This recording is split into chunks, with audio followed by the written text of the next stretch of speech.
السلام علیکم. اعوذ باللہ من الشیطان الرجیم. بسم اللہ الرحمن الرحیم. سیکنڈ پارٹ اس کا الیکٹران مائکروسکوپ کا ایم اس کو ہم لوگ نام دیتے ہیں. اس کی ورکنگ ہے ہمارے پاس آبجیکٹ اور جو لینز ہوتے ہیں place in a vacuum chamber. اس کو ویکیوم چیمبر کے اندر رکھا جاتا ہے جیسے کہ آپ نیچے تصویر میں دیکھ رہے ہیں. آپ کے پاس یہ سیم ہے اور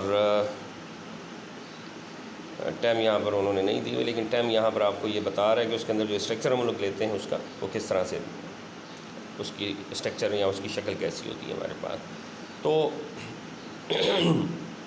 اس میں سے الیکٹران پاس کیے جاتے ہیں جو ریفریکٹ ہوتے ہیں آبجیکٹ سے، اور اس طرح سے ایک امیج ہمارے پاس آتی ہے. تو الیکٹران میگنیٹک جو لینز آپ کے پاس ہوتے ہیں وہ اس کو بڑا کرتے ہیں اور اس کو فوکس کرتے ہیں اس کی امیج کو، اور اس طرح سے ہم لوگ اسکرین پر یا فوٹوگرافک فلم پر وہ تمام بات ہم لوگ کو تمام جو اس کا آبزرویشن ہوتی ہیں ہم لوگ اس کو ریکارڈ کرتے ہیں. اور ریزالونگ جو پاور ہوتی ہے ہمارے پاس اس کی وہ ہے آپ کے پاس 0.2 نینو میٹر.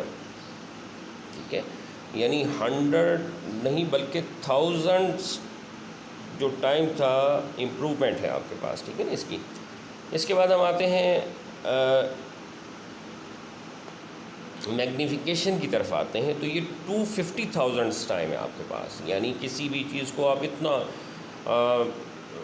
جو سا ہے وہ میگنیفائی کر سکتے ہیں. اب اس سے ہمیں یہ فائدہ ہوتا ہے کہ اس سے ہم لوگ اس قابل ہو جاتے ہیں کہ ہم اس کے انٹرنل جو پارٹس ہوتے ہیں ان کو ہم لوگ دیکھ سکتے ہیں، ڈیٹیکٹ کر سکتے ہیں. اسی طرح سے ای ایم یعنی الیکٹران مائکروسکوپس کی وجہ سے اس کے بینیفٹس ہیں، ایڈوانٹیجز ہیں ہمارے پاس کہ انڈیویجول ایٹم کو دیکھا جا سکتا ہے، سیلز کو دیکھا جا سکتا ہے، آرگنلز یعنی جو پارٹس ہوتے ہیں ہمارے پاس سیل کے انہیں ہم لوگ دیکھ سکتے ہیں، اور ایون کے مالیکیول جیسے کہ ڈی این اے ہے آپ کے پاس، پروٹینز کے مالیکیولز ہوتے ہیں، قدرے بڑے ہوتے ہیں اس لیے سنگل ایٹم سے، تو ہم لوگ ان کو بھی آسانی سے دیکھ سکتے ہیں. اب ٹائپس آف جو الیکٹران مائکروسکوپ آپ کے پاس موجود ہوتی ہے وہ دو ہیں آپ کے پاس. ایک ہے آپ کے پاس ٹیم یعنی ٹرانسمیشن الیکٹرو مائکروسکوپ ہوتی ہے. اس میں ٹرانسمٹ کیے جاتے ہیں اسپیسیمنس کے تھرو الیکٹرانز. اور ٹیم جو ہوتی ہے صرف TEM is use to study the details of the internal cell structure. صرف انٹرنل سیل اسٹرکچر جو سے ہوتے ہیں ان کو دیکھ سکتے ہیں. جبکہ اسکیننگ الیکٹران مائکروسکوپس یعنی جو سیم آپ کے پاس موجود ہوتی ہے وہ کیا کام کرتی ہے؟ تو electrons are reflected from the metal coated surfaces, اور اس طرح سے ہم اسٹڈی کرتے ہیں اسٹرکچر آف سیل سرفیسز کو، کہ سیل کا جو سرفیس ہوتا ہے اس کی اسٹڈی کی جاتی ہے.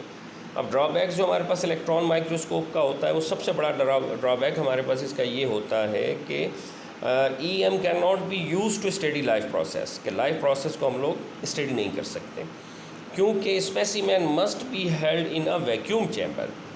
تو جب آپ ایئر کو ریموو کر دیتے ہیں تو لائف پروسیس کو اسٹڈی کرنا مشکل ہو جاتا ہے. تو movement of amoeba light microscope is better to study. اگر ہم اسٹڈی کرنا چاہتے ہیں تو پھر ہم اس کو لائٹ LM یوز کریں گے. اب کہتے ہیں describe the history of the formulation of cell theory ہے آپ کے پاس. اور گریکس نے سب سے پہلے ورڈ استعمال کیا تھا اس کا، ایرسٹوٹل نے پریزنٹ کیا تھا idea that all animals and plants are somehow related, کسی نہ کسی طریقے سے وہ ریلیٹڈ ہیں آپس میں. اور جب پہلی مائکروسکوپ 17 سینچری کے اندر بنی تھی تو no one knew with certainty that living organisms do share a fundamental unit, کہ نہیں کوئی بھی جانتا تھا کہ سب کا ایک ہی فنڈامنٹل یونٹ ہو سکتا ہے جس کو ہم لوگ سیل کا نام دیتے ہیں. رابرٹ ہک تھا سب سے پہلا برٹش سائنٹسٹ، اس نے 1665 میں سیلز کو ڈسکور کیا تھا اور اس کو ڈسکرائب بھی کیا تھا، اور اس نے اس کے لیے اپنی بنائی ہوئی جو لائٹ مائکروسکوپس تھی اس کو یوز کیا تھا. تو یہاں تک ہم آج اس کو بلکہ کر لیتے ہیں پورا. اینٹونی وین لیون ہک آپ کے پاس موجود ہے. فرسٹ لیونگ سیل اس نے آبزرو کیا تھا few years later by Dutch.